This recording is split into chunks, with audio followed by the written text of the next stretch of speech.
नई नोटिफिकेशन निकल के आ चुकी है एनएलसी इंडिया लिमिटेड की तरफ से जो recruitment cell HR department corporate office की तरफ से जो नई वैकेंसीज निकल के आ चुके हैं।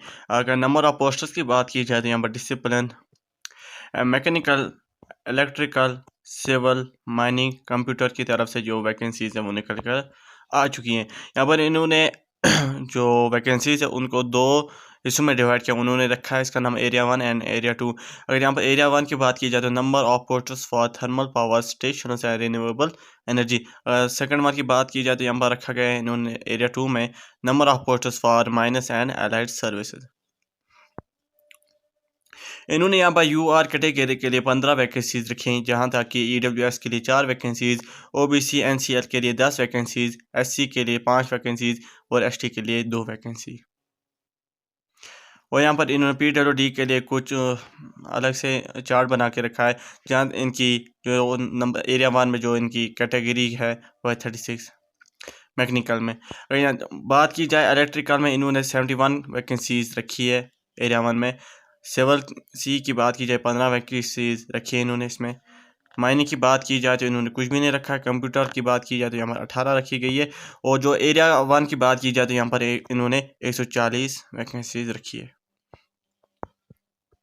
एरिया 2 की बात की जाए तो जिसमें लिखा है इन्होंने number of posts for mines and allied services. UR के लिए 33, ईडब्ल्यूएस के लिए 8, ओबीसी एनसीएल के लिए 20 वैकेंसी यहाँ पर अवेलेबल है। एससी के लिए 13, एसटी के लिए 7। कुल तादाद होगी टोटल 84 मैकेनिकल में। फिर बात की जाए इलेक्ट्रिकल की तो इन्होंने यूआर के लिए 17, ईडब्ल्यूएस के लिए 3, ओबीसी के लिए 8, एससी के लिए 7, एसटी के लिए 3।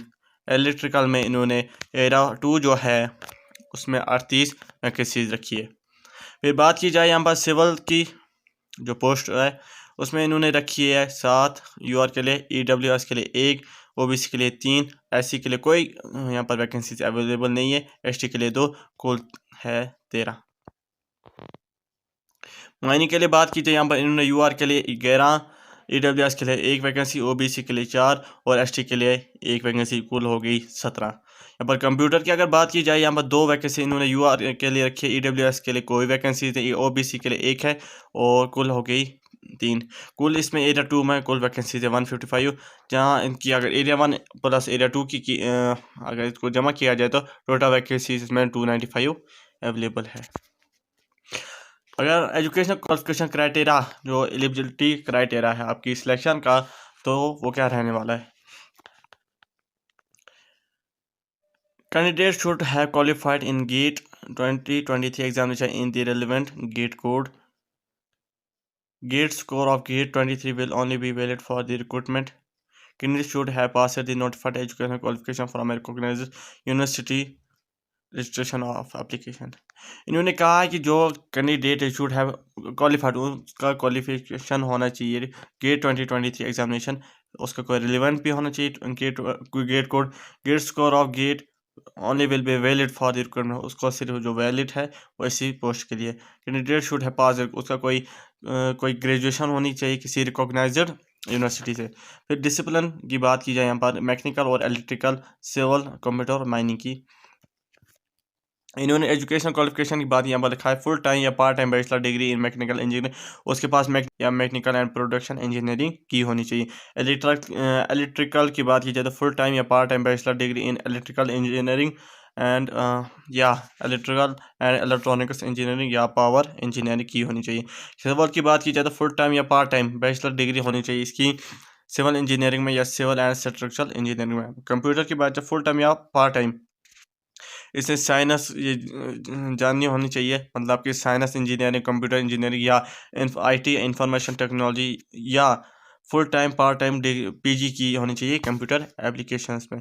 माइनिंग की बात की जाए तो यहाँ पर full time part time bachelor degree in mining engineering. यहाँ पर एज लिमिट की बात की जाए तो यूआर ईडब्ल्यूएस के लिए 30 है, ओबीसी के लिए यहाँ पर 33, एससी के लिए 35 और एसटी के लिए भी 35। अब अगर यहीं पर अगर पे की बात की जाए तो ग्रेजुएट एजुकेट ट्रेनिंग की बात है E2 है, इनकी पे रहने वाली है 50,000 से 1,60,000 तक। यहाँ तक इनकी CTC पर एनम होनी चाहिए 13 लाख। और अप्लाई कैसे करनी है, पेमेंट ऑफ एप्लीकेशन फ़ी की बात की जाए यहाँ पर कैंडिडेट्स आर रिक्वायर्ड टू पे नॉन रिफंडेबल अमाउंट ऑफ 854 रुपये आपको पे करने होंगे। नंबर आगे UR EWS OBC NCR candidates की बात की जाती है, इनको 500 रुपये एप्लीकेशन फ़ी और 354 रुपये प्रोसेसिंग फ़ी, जिसका कुल होता है टोटल 854 रुपये आपको पे करने होंगे जब आप अप्लाई करेंगे। SC ST PWD की बात की जाए, एक्सेप्टर्स 300 रुपये और 300 रुपये इनको छूट है और 54 रुपये इनके GST के 354 इनको पे करने पड़ेंगे। की जाए आपके पास हाई क्वालिटी रिसेंट फ़ोटोज़ होने चाहिए, गुड क्वालिटी इमेज होनी चाहिए, सिग्नेचर होनी चाहिए, proof of date of birth होनी चाहिए, आपकी कोई मार्टिकुलेशन जिसको मार्क्स कार्ड कहते हैं उसकी कोई शीट होनी चाहिए, आधार कार्ड की कॉपी इसमें ज़रूरी होनी चाहिए, प्रूफ ऑफ पोजेसिंग नोटिफाइड, आपके पास किस डिग्री की सर्टिफिकेट है वो ज़रूरी होनी चाहिए, मार्क्स शीट ज़रूर। अगर आपको ये वीडियो अच्छी लगी हो तो चैनल को सब्सक्राइब ज़रूर करें ताकि मज़ीद आने वाली वीडियो आपको सबसे पहले पहुँचे, और वीडियो को लाइक शेयर एंड कमेंट ज़रूर करें।